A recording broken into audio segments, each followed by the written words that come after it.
আয় আয় টিটি, তাড়াতাড়ি খেয়ে নে দেখি। আমার এখনো অনেক কাজ পড়ে আছে, তোদের পেছনে সময় নষ্ট করলে আমার হবে না। বৌমা, ও ছোট বৌমা, তাড়াতাড়ি একবার এদিকে এসো তো বৌমা। আরে, বাবা এভাবে ডাকছে কেন? বাবার আবার কিছু হলো না তো?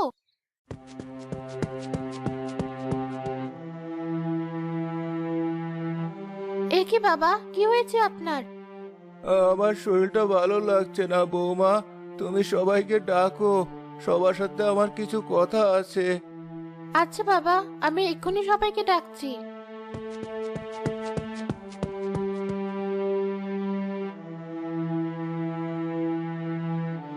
কি হয়েছে বাবা, তোমার কি খুব খারাপ লাগছে? হ্যাঁ বাবা, এবার তোরা আমাকে বিদায় দে, আমাকে যে এবার তোর মায়ের কাছে যেতে হবে। এসব তুমি কি বলছো বাবা? তোমার কিছু হবে না। কি হলো বড় ভাই, বাবাকে কিছু বলছো না কেন? দরকার পড়লে আমরা তোমাকে শহরে নিয়ে যাব। কে বললে শহরে নিয়ে যাবে? শোনো ভাই জালাল, নিজের তো মুরদ নেই 2 পয়সা আয় করার, আর তুমি বলছো বাবাকে শহরে নিয়ে যাবে? জানো ওসবে কত খরচ হবে? আহা বৌমা, এখন তোমরা ঝগড়া করো না, তাছাড়া আমার পেছনে তোমাদের আর টাকা খরচ করতে হবে না।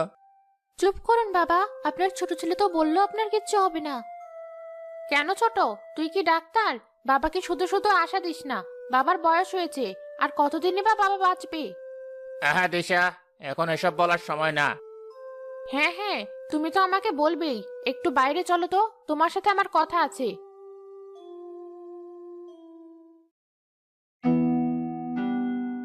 সত্যি তোমার মতো বোকা মানুষ এর আগে আমি একটাও দেখিনি। সে কে? আমি আবার কি বোকামি করলাম? বোকামি করনি? আচ্ছা, তুমি সম্পত্তির কথাটা ঠিক কখন বলবে? তোমার বাবা মরে গেলে তারপর? ছি ছি দিশা, এসব কেমন কথা?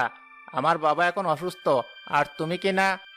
হয়েছে হয়েছে, তোমাকে এত ভালো হতে হবে না। আর যদি ভালোই হতে চাও তাহলে জেনে রাখো, তোমার সাথে আমার সংসার হবে না। এসব তুমি কি বলছো? ঠিকই বলেছি। এতকাল তো তুমি তোমার ওই গাদা ভাইটাকে টেনেছো, কিন্তু এখন তো ওর সংসার আছে। সারা জীবন আমি ওদের টানতে পারবো না। কিন্তু দিশা, ও তো আমার ছোট ভাই। ও তোমার ছোট ভাই? তাহলে আমি কি?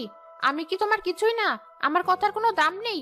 বেশ তো, তাহলে আর কি, আমি চলে যাব আমার বাপের বাড়ি। আরে আরে, কাঁদছো কেন? কাঁদবো না তো কি করব? এতই যখন ছোট ভাইয়ের উপর দরদ, যাও ওদের সাথেই সংসার করো। আহা, আমি সে কথা কখন বললাম? তাহলে বলো, আজই তোমার বাবাকে সম্পত্তির কথা বলবে। কিন্তু আবার কিন্তু? আরে আরে, আর কেঁদো না। বেশ, আমি বলবো বাবাকে। সত্যি বলছো? হ্যাঁ হ্যাঁ, সত্যি বলছি। এখন চলো ভেতরে। বললাম তো বাবা, তোমার কিচ্ছু হবে না, আমি তোমাকে কোথাও যেতে দেবো না।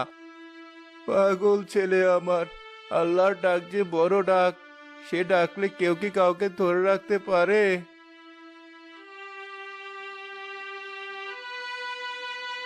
ওই তো রফিক, বাবা রে, আয় বাবা, আমার পাশে এসে একটু বস।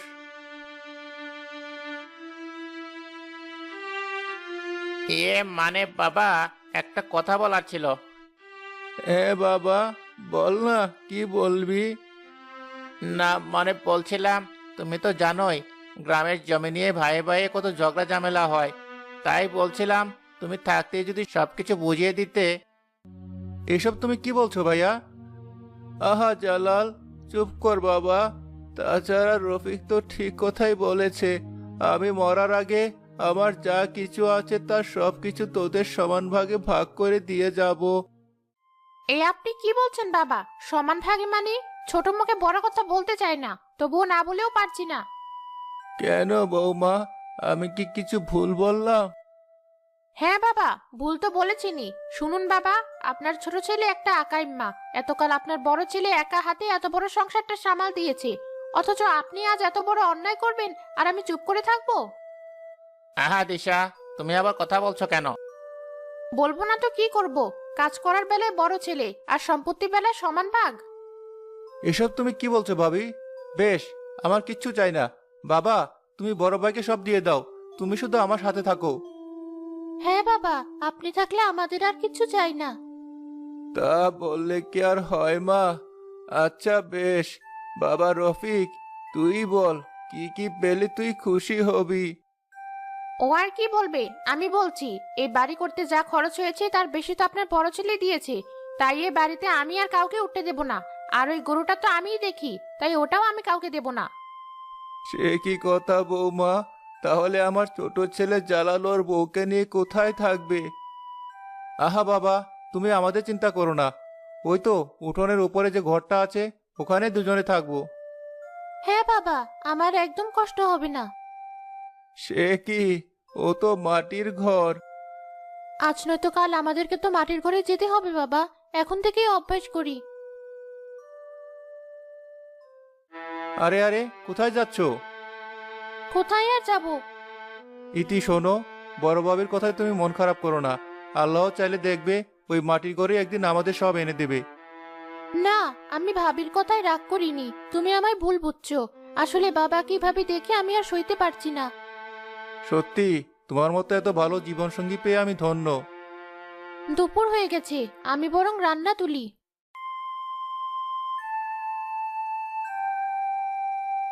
এই যে মহারানী, খবরদার বলছি, আমার রান্নাঘরে আর এক পাও দিবি না।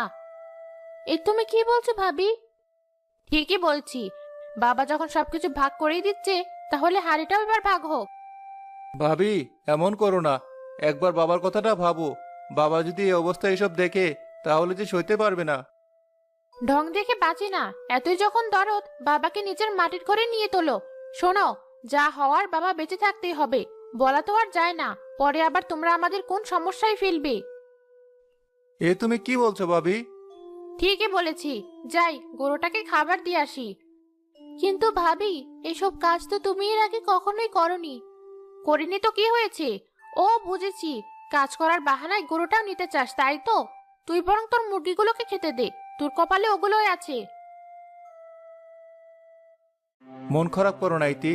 আমাদের সাথে আমাদের বাবার দোয়া আছে, দেখবে সব ঠিক হয়ে যাবে। কিন্তু তুমি এখন কি করবে? নতুন সংসার শুরু করতে হলে যে অনেক খরচ। দাঁড়াও, আমি এক্ষুনি আসছি। আরে আরে, কোথায় যাচ্ছো? এই নাও, এখানে আমার কিছু জমানো টাকা আছে, এই দিয়ে আজকের মতো কিছু বাজার সদাই করে আনো। কিন্তু আহা, কিন্তু কিন্তু করো না তো, বিপদের জন্যই তো মানুষ টাকা জমিয়ে রাখে। আর এই টাকা দিয়ে মুরগির জন্য কিছু খাবারও নিয়ে এসো, এখন ওগুলোই তো আমাদের শেষ ভরসা। আচ্ছা, তাহলে আমি আসি।